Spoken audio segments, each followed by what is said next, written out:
مشاهدة وألف لايك. ورحمة الله وبركاته. صلينا الجمعة الآن الحمد لله ورايحين إلى أمر غريب لكن والله إنه ممتاز. صدقوني إني رايح زواج.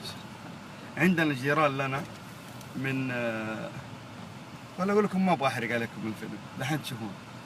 يا أخي والله لو الزواجات زي كذا كان كلنا تزوجنا من الظهر إلى العصر وخلاص وانتهى الزواج، بلا قروشة بلا هم، باقي الزفة وباقي مدري إيه. أخو العريس كيف حالك؟ حبيبي ما شاء الله أول مرة أحضر زواج الظهر. والله نتشرف فيك. الله يسعدكم ان شاء الله على طول يا رب.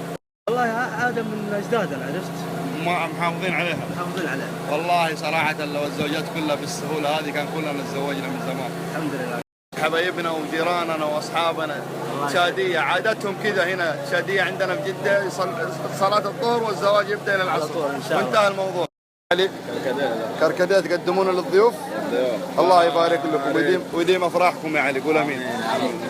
زواج في عاصمة جدة حي الكندرة، جيراننا واحبابنا واخواننا، والله شيء جميل صراحة. هذا نوع من انواع الشاي الاخضر يقدم في تشاد وفي الجزائر وفي ليبيا، له قصة في الزواج راح نسمعها الان من بكر باذن الله. ايش قصة هذا الشاي الاخضر؟ هذا الشاي من اجدادنا، شاي تشادي وافريقي، الافارقه عامة يشربونه، شاي حق كيف ما شاء الله تبارك الله. لو جاء ضيف للزواج وما حصل هذا الشاي الاخضر حيمشي على طول، حيمسك الباب مرة اكيد. دقيقة سلام عليكم. سلام.